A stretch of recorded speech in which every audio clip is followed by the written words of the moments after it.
Hello everyone, we are now in Class 5 of Course 1. Here in this class, we will learn about physical security. Physical security measures, physical security threats, physical security controls, and threat systems. It's the last class of Course 1. So first thing, physical security. Why are we talking about physical security here? Because it's security for your devices, right?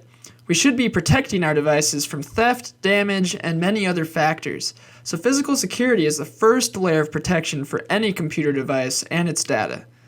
Imagine you set up a router, and that particular router can be accessed by anyone. You have set it outside your building, so anyone can steal, anyone can access, anyone can connect, and that device can connect with that device and get access to your network and see whatever you are doing. So physical security is a first layer of security, and we should understand how it works to avoid these situations. So it involves the protection of assets such as hardware, networks, and data from attacks that cause loss or damage. There are various factors that affect the physical security, such as damage, theft, dust, fire, water, floods, earthquakes, etc. We have to prevent our devices from being affected by these circumstances so that it can be secure, so that our data can be secure. The objective of physical security is to prevent any unauthorized access to the computer system, as I have told you, to prevent tampering or stealing of data from the computer systems. For example, if your mobile device is not locked with a password, it can be accessible by anyone. Then anyone can steal your data. Protect the integrity of the data stored in the computer, in case somebody will modify that particular file or piece of data. So we have to protect them also. Prevent the loss of data and damage to system against any natural calamities. So physical security threats are environmental threats and man-made threats as well. It's an environmental threat that happens naturally, but what about a man-made threat? So let's look into these threats one by one. Environmental threats are floods, fire, earthquakes, dust, and man-made are things such as terrorism, wars, explosions, dumpster diving, theft, vandalism. We have to prevent our devices from these threats. Here are some physical security controls. First one is on-premises and company surroundings. What type of security are you using to protect your devices from physical thefts or physical threats? So first one is premises and company surroundings. Have you used fences, gates, walls, guards, alarms, CCTV cameras, intruder systems, panic buttons, burglar alarms, windows and door bars, deadlocks, etc., or not? So you should take care of these aspects. Also, we have to take care of the environment to protect devices from physical theft and physical threats also. Second one is the reception area. Your reception area is your front area, your front door, and if it's not secure, neither is your building. So lock the important files and documents. Lock equipment when not in use. Lock the server and workstation areas.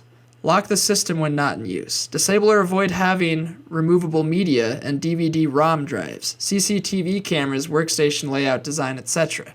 Have you secured your server? Have you secured your workstation area from physical threats? Next is access control. What are the accessing permissions? What are the controls on accessing permission? Have you set that or not? Do you have the separate work areas? Have you implemented biometric access controls, entry cards, man traps, etc.? Wire trappings? Inspect all the wires carrying data routinely. Protect the wire shield cables. Never leave any wire exposed because your data is transmitting through those wires, right? Environmental control. Is your space secure from humidity and air conditioning, HVAC, EMI shielding, etc.? So we'll see next physical security measures. Have you used locks for your system at your doors on your mobile device or not? Locks act as a primary method of controlling the physical access of the information systems, and removable storage devices. Locks provide different levels of security depending on their design and implementation. Just imagine you are going and you are carrying your laptop and it is not secured physically, right? Someone can steal your laptop and your data can be accessible then. What will you do? You have to be preventative to keep people out, build any kind of lock, and take control of your access control. Next is physical security measured by biometric systems. So biometric systems refer to the identification or identity verification of the individual by using their characteristics like fingerprinting, retinal scanning, iris scanning, voice recognition, face recognition, vein structure recognition. These unique characteristics we use in biometric systems for verification. Next is fire prevention. Have you prevented your devices, your equipment, your infrastructure from fire? Fire accidents may occur because of a short circuit, which may cause heavy loss and destruction. So all the emergency doors and corridors are kept clear. Use good quality wiring, tools, and equipment. Ensure that trash is emptied regularly. There should be no waste. Make sure the user knows who to call during an emergency. And you should know how to use a fire extinguisher in case there is an accidental fire. Next, HVAC considerations. HVAC is all about heating, ventilating, and air conditioning. It prevents your systems from heating via poor ventilation. So finally, we are on the modulus summary. At last, we are going to summarize the whole course. First one is computer network, a collection of so many computers that communicate with each other. There are several types of computer networks like LANs, WANs, MEN, etc. So network technologies are used to arrange computers for transferring and receiving data through its network technology.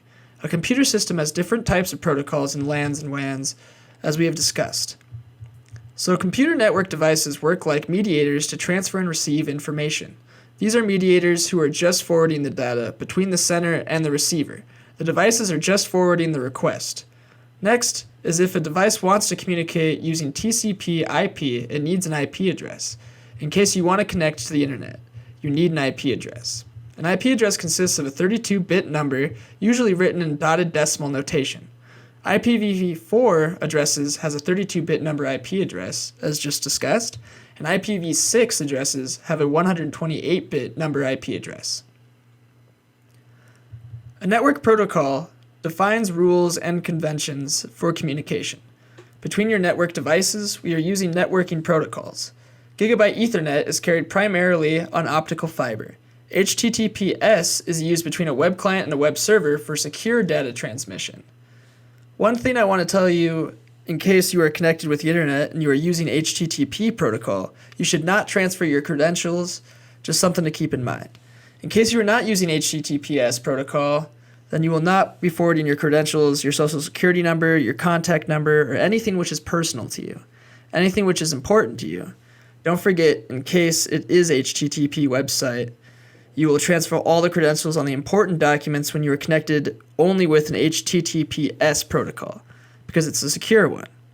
Next is TCP Dump command, which will work on most flavors on Unix OS by using TCP Dump command. We get TCP headers, we get packet headers. Every location or device on a network must be addressable. A typical IPv4 address looks something like this, as I have told you. It's a 32-bit number. Where the network specification ends and the host specification begins depends on how the network is configured. Just remember that the original real PING uses ICMP protocol, which does not use ports at all. So here we have finished Course 1, Networking Fundamentals, of your Security Essential training. Thank you, and we will see you in future courses.